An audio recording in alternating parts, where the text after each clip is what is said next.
This is Jerry Gaffney with a story called Away. It contains swearing and a threat of global destruction. If you'd rather read this story, you can do so at jerrygaffney.com. Henry Scanlon tilted his chair backwards and put his feet up on the desk. Outside, he could see a line of trucks waiting to unload. It was easy money. Each truck represented several $1,000s of income, depending on the weight and nature of its cargo. Most of the assessment was automated, so the need for hired labour was minimal. When it came to their turn, each trucker drove into the waste terminal, dumped their load in the chute, and drove out the other side. No mess, no clutter, no drama. It was Friday afternoon and Scanlon was looking forward to the weekend. He'd go to the casino, blow some of his money, smoke a couple of cigars, maybe meet up with a girl, get a nice room, have a few drinks and generally relax. His screen pinged, a message from Dr. Eggman. He sighed. Wormhole lady. Sylvie Eggman was a pain in the ass. Typical scientist type, all big ideas and theories, no commercial sense. Always with the warnings and caveats and what-ifs and buts. But he couldn't get rid of her. And she couldn't get rid of him, so he guessed it was kind of stalemate. And he didn't have to see her very often. The message was flagged urgent. At this time on a Friday afternoon, he thought, it better be urgent. She wanted to meet in the boardroom in 10 minutes. He looked at the time on his screen. He had no real reason not to accept. As usual, his diary was clear. He accepted her invitation. He strolled through the labs towards the boardroom. People in white coats stood around in various rooms, gossiping or arguing or poking things. Occasionally, someone appeared to be actually working at a screen or a centrifuge or laser array. He didn't really know what any of them did all day. After all, the wormhole was open and the company was turning a very handsome profit. If it was up to him, he'd close down the labs, minimise labour costs, automate the entire waste disposal facility, sit back and let the money roll in. But head office had other ideas. Probably they wanted to open more wormholes for waste disposal, or use them for teleportation or time travel or something fancy. Good luck to them. There was plenty of business out there, no shortage of crap to get rid of. And if head office wanted to keep on all those expensive PhD types, then so be it. As long as Scanlon didn't have to manage them or deal with them. Live and let live. He wished he didn't have to deal with Eggman either, but they were both at the same level on the corporate hierarchy, so he couldn't just ignore her. If he tried, she'd just whine to head office and someone there would bite his head off, make his life miserable. Better to just go along and see what was on her mind this time. Eggman was already in the boardroom when he arrived. They greeted each other politely and Scanlon took a seat. "What can I do for you, Doc?" he asked. He knew she hated being called Doc. "You can close down the waste stream through the wormhole for starters." Scanlon raised his right eyebrow. It had taken him years to perfect this after he'd seen Spock do it in Star Trek as a kid. But the effect seemed to be lost on Eggman. "Why would I do that?" he asked. "Do you have new information?" "It appears that the wormhole opens onto an inhabited planet." Scanlon was too surprised to raise his eyebrow again. Besides, his eyebrow muscles needed recovery time. "You told us that the wormhole went into empty space," he said. "No, we told you that it was highly probable that the other end of the wormhole was an empty space." Scanlon noticed that Eggman was saying "we." That meant she was worried and trying to distance herself from direct responsibility. A bad sign. "I'd have to refer back to the transcripts," he said, "but I believe you said words to the effect that there was no chance that the wormhole went anywhere other than empty space." And he would check the transcripts, by God. As soon as he got back to the office, he was going to set up a search and find the meeting when she told them all the wormhole went nowhere. Empty space, totally harmless. Of course, at that time, nobody had thought of using the wormhole for waste disposal. In fact, head office was mad keen to use it for transportation. When word got out about the possibility of wormhole travel, stocks in transport, shipping and aviation crashed. The smart money snapped them up, and within a few weeks, when it had become obvious that the wormholes were not going to replace buses, the smart money laughed all the way to the bank. And, Scanlon reflected, I was the one who actually found a use for that wormhole. That must still rankle with the eggheads like Eggman. Joe Schmo here, without a degree to his name, threw a banana peel into the wormhole and started a $1 billion revenue stream. Suffer in your jocks, Eggman, he thought. But since she hadn't thought up the idea, she'd been against it from the start. She tried to block Scanlon at every turn, but she'd lost the battle. It was just too attractive for head office to ignore. And now she wanted to kill it. Good luck with that, he thought. Head office will can you and your lab rats before they'll shut down the waste disposal and its revenue stream. Maybe you'll be able to find someone else to buy you shiny equipment and give you all your little perks and toys. Scanlon was relishing the thought of Eggieman's comeuppance, but he dragged his mind back to the business at hand. Eggieman was staring at him as if she could read what was in his mind. Maybe he'd been grinning like a fool. He rubbed a hand across his lips and chin. No drool. Good. Eggieman tapped on her tablet and a still image appeared on the boardroom screen. It was a photograph apparently, and showed a huge dumping ground full of assorted rubbish. He started to get a bad feeling. "Where's that?" he asked. Eggieman didn't answer. Instead, she did something on her tablet and the image zoomed in to show what looked like a small group of people on horseback at the edge of the dump. "That's where your wormhole goes," she said, "and those are the people affected by it." "It's not my wormhole, Doc," he said. "If anything, it's your wormhole. The one you promised was connected to the vast emptiness of space. What happened? Did you and your boffins misplace a decimal point?" The look on Eggieman's face made Scanlon think that was probably precisely what had happened. "We've been refining our models," she said. "It seems that there may be quantum effects that cause wormholes to have a tropism for geomechanical similarity." "Right, in other words, wormholes go to planets, not empty space after all." "In a manner of speaking," she said. "Yeah," he thought, "in a manner of speaking called plain English. You screwed up. We're dumping our rubbish on some planet. At least it looks like it's in the middle of nowhere." It wasn't great news, but it didn't really change anything. The people on that planet, if they were really people, weren't shareholders and they didn't vote, so they didn't matter. Unless they could block the wormhole. "Could they block the wormhole?" he asked. "We're still modelling that." "When will you have an answer?" "I don't know." "Maybe you should get some more of your boffins out of Friday afternoon mode and set them to work." A thought occurred to him. Can you shift the end of the wormhole to somewhere else? Not without collapsing it. Another thought occurred to him. Wait a minute. You told us that the wormhole was strictly one way, no information coming back. How did you get that image? Well, we couldn't get any telemetry back, no radio signals, for example. No device we sent through was able to return a signal. Then we had the thought to send through a tethered camera. We did that several times today and got a series of images each time before the tether collapsed. Wow, thought Scanlon. A whole year of operation before somebody thought to send in a camera with a piece of string and a wire attached. Whose idea was that, he asked, just out of curiosity. She hesitated. I don't know specifically, she said. Sure you don't, he thought. He could see the question made her uncomfortable. Probably someone's kid suggested it, or one of the slobs on the guided tours. The boffins had spent millions of dollars on fancy cameras tricked out with an array of telemetry devices, but someone's kid or maybe a janitor had suggested the tether. But it didn't matter how they'd got the images. What mattered now was the reality. Eggieman wanted Scanlon to support her in her effort to close down the waste transfer. He could see that. But as far as he was concerned, he'd operated in good faith on the information presented to him by Eggieman. She could fall on her own sword, he thought, but he wasn't going to go down with her sinking ship. I think you're going to have to take this up to the board, he said. Convene an emergency meeting for tomorrow. Make your case. Will you support me in calling for a shutdown? She asked. He looked at her and thought for a while. I won't sabotage you, he said. Make your case. See what the board says. But I'll tell you right now, they don't like losing revenue. There's something else, she said. Here it comes, he thought. He did the eyebrow thing again.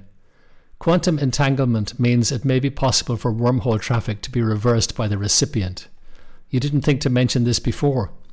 We didn't know. We're still working our way towards fully understanding the phenomenon. So you built something you said was one way, but now it isn't, that went harmlessly to empty space, but now it doesn't. Eggieman was silent. Good luck with the presentation, said Scanlon. He stood up and began to walk back towards his office. It looked like his weekend was turning to shit. Councillor Liana was on an inspection tour of the emanation zone. This was her second visit, and it was just as disturbing as it had been the first time several weeks previously. In her entourage were various advisors, junior councillors and support staff. About an hour from the emanation zone, the landscape began to change. There were strange smells in the air. The forest path was strewn with dust and fragments. The horses had been reshod in solid iron to protect their hooves from the debris. Their heads were masked with light cotton to provide some protection from whatever airborne toxins they encountered. The entourage also wore some protection.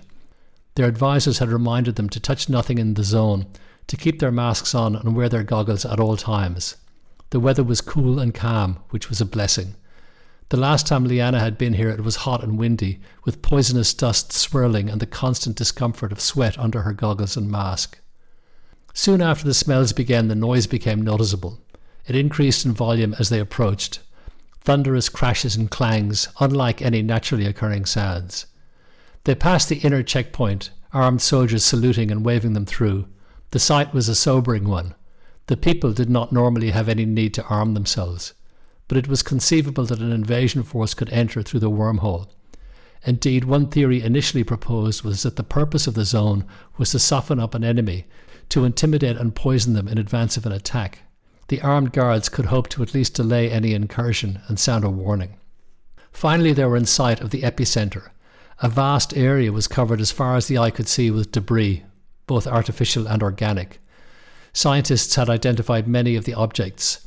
There were devices for heating or cooling using rudimentary heat pumps, engines and motors, vehicles damaged or destroyed either prior to arrival or as a result of crashing to the surface from a height, glass, steel, various alloys, liquids either in containers or flowing freely, huge quantities of paper bound into books or elaborately folded or torn and shredded. Many documents bore text, and linguists had partially deciphered several different languages. There were swathes of coloured materials. Some were made from organics, others were based on synthetic polymers. Many were items of clothing, worn or damaged or apparently pristine. The people were familiar with synthetic materials but used them sparingly and with caution. Seeing them in such vast quantities was disturbing. It was estimated that the synthetics in the emanation zone were already at least 100 times greater than the entire quantity ever manufactured by the people themselves. Some items were noxious or lethal. People had sickened and some had died when they came in contact with these in the first days of the emanation, before the danger was fully understood. Some items were radioactive. Others were chemically toxic. Some were unsavory or disgusting to various degrees, but were purely organic and unlikely to be particularly harmful. These included materials covered in feces. The river that ran through the valley was filthy. It was mostly yellow and brown, with oily patches that shimmered with rainbow colours in the sunlight. Downstream, the water was unsafe for drinking or swimming. No fish remained. When they were as close to the epicenter as they felt they could safely go, they stopped and watched as all kinds of objects appeared, apparently from a single point in the sky, and fell or floated or poured down to join the piles of debris below. There seemed to be no system, no obvious grouping. A large white box followed by two wheels, a box made of carded paper, empty glass containers, a stream of black viscous liquid, a metal cask, then a pause, then a flurry of uncountable pieces of paper. Dust. Councillor Leanna was here because Council had decided, based on the advice of scientists, that the extent and rate of the disgorgement was untenable and had to be stopped before it poisoned the ecosystem throughout the archipelago, perhaps even across the entire planet. She wanted to see, and have her entourage see, the nature and extent of the problem. The visceral sense of degradation and defilement would help Council push through whatever measures might be necessary. It was impossible to distinguish a precise point of origin of this vast stream of material. Something was not here, then it was, as if willed into existence by a malevolent force. After watching for several minutes, Leanna called the group together. "Is there any value in staying any longer?" she asked. "I propose we return to the city and convene the day after tomorrow to decide on what action to take." There were no objections. Judging from the looks of relief, they would be glad to turn their backs on the abomination. The horses too were obviously glad to be leaving and had to be reined in to prevent them from galloping away from the zone. Councillor Leanna had the floor. She looked around the table. The 25 representatives in this room were empowered to make decisions on behalf of the people. Sometimes discussions during assemblies could be heated, but it was usually possible to reach a consensus fairly quickly. Today's session was of more import, and she expected that it might take some time to reach an agreement. After greeting the assembly, she told the members that the purpose was to decide on what course to take in regard to the emanation zone.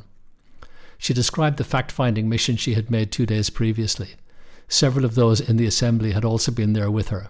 She described briefly the scientific evidence supporting the need to take action to halt the dumping. "Are we sure that the process constitutes dumping?" asked one of the delegates. This question had come up several times since the beginning of the emanation zone phenomenon. The clear scientific consensus is that this is a stream of waste. I know it would be nice to think it's some sort of attempt to communicate or share technology, but it's simply not the case. The source is a planet, most likely, or a system, inhabited and probably dominated by what the xenoculturalists refer to as a technically proficient/systemically deficient species. Essentially, such species apply technological reasoning. They are tool makers and experimenters. They will uncover various fundamental laws and forces. However, they are insufficiently organized or intelligent to control or manage their own use of these tools and forces. Apparently, such species would not have a high probability of long-term survival. The very existence of the emanation zone indicates that they've explored fundamental particles and have some sort of understanding of quantum mechanics. The content of their waste stream, if sustainable, would require that they have access to almost infinite raw materials. However, the writings we've deciphered make it clear that they do not, in fact, have unlimited resources, and their history is full of stories of extensive fighting and warfare over access to land and materials. It may well be that they are unaware of where their waste stream emerges, and it's been suggested, as you know, that we send a message back through the wormhole alerting them to our presence and the damage they are causing. However, there is a risk that they would perceive such a message, or even our existence, as a threat, in which case their response could be to send through a weapon of some sort, probably fission-based, potentially devastating. The closest thing to a consensus proposal is to reverse the waste stream. Because of quantum entanglement, initiating any reversal of the flow through the wormhole would result in everything that's been sent through so far being returned to its point of origin. To me, that seems like a fair and equitable solution. It's not without technical difficulty. "Would this course of action close the monkey's wormhole?" asked a councillor. "I suggest we avoid the term monkey," said Liana. "It may lead us to underestimate their abilities. But yes, this might destroy the wormhole. It would most likely cause major inconvenience and possibly some death and destruction if any of the originators are in the path of the return material." There was discussion about other approaches, but within a relatively small period of time, the council had agreed that the waste stream should be reversed. They also agreed the matter should be treated as urgent. "Should we warn the originators about what we're going to do so they can avoid harm?" asked Councillor Rory. The scientific advisor answered, "Ideally, yes, but if we warn them, they may close the wormhole. This would still leave us with no easy way to get rid of the material that's poisoning our world." "Couldn't we build our own wormhole?" "Yes, we could divert some of our scientific endeavour and do that. But where would we send the material? We'd have to send it to a planetary body of similar mass, unless we want to undertake more extensive fundamental research to overcome that restriction. We could choose a planet that matches our mass and hope that we are not interfering with any life forms. But realistically, the only real solution is to return it to the source." Liana let the discussion finish. "Let's begin the process," she said. "Essentially, it means building a catapult to accelerate small amounts of matter towards the centre of the point of emanation. It may take some time to score the direct hit we need to return some material to its origin and trigger the reversal." The board had agreed to an emergency meeting at Dr. Egeman's request. There were 12 people in total at the meeting. 4 were present in person and the rest had called in from various locations. Some looked businesslike, and others looked like it was the middle of the night wherever they were. Jane Cannon had apparently forgotten she was on video. She was at what looked like a hotel room writing desk. On the bed behind her, a shape was moving languidly. Scanlon was trying to figure out who it might be when her image suddenly swung round. Clearly, she'd either noticed her own video feed or somebody had messaged her. Her cheeks were very red. Scanlon managed not to laugh out loud. Video call meetings 101, he thought. Through the large picture window, the waste terminal was visible, several hundred metres away.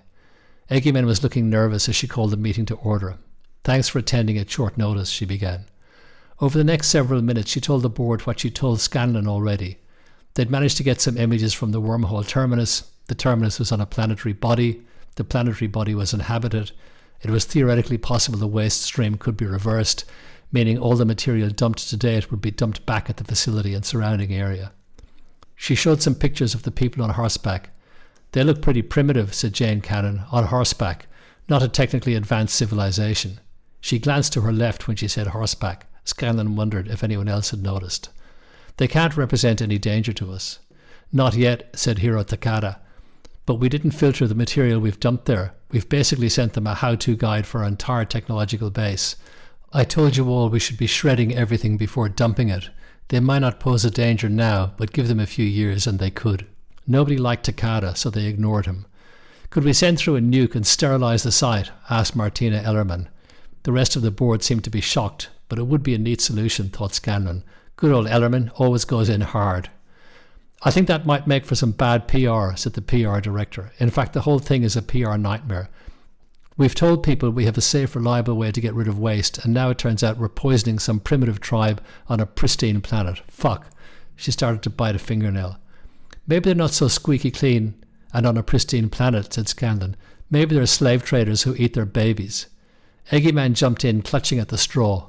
Precisely. We need more data. We can extend our camera capability, do some cultural analysis, consider what approaches might be available to us, define a course of action based on further research. Exactly, thought Scanlon. Keep the boffins working and don't touch our research dollars. But perhaps we should halt the waste stream while we do that, she said. There was a marked lack of enthusiasm for this suggestion. There appeared to be little appetite from the board to reduce the revenue stream. Suddenly there was a strange sound from the waste terminal. Those present in person swung around to look out the window. A stream of black liquid flowed from the waste terminal. It was fast-moving, sweeping trucks and parts of the facility along with it. As they watched, other material began to spew out of the terminal. A fridge, a rusty I-beam, bricks, all manner of junk and detritus. A siren sounded. Scanlon could see figures running away from the terminal. Piles and streams of junk were growing rapidly. Scanlon stood up. We need to evacuate now, he said. He didn't wait for the others, but headed for the door. He planned to run to his car and get the hell away while he could. He could hear Takada yelling, I told you so, I warned you. Everyone was ignoring him. Nobody liked Takada. If you enjoyed this story, please consider leaving a positive review at iTunes, Spotify, or wherever you accessed it.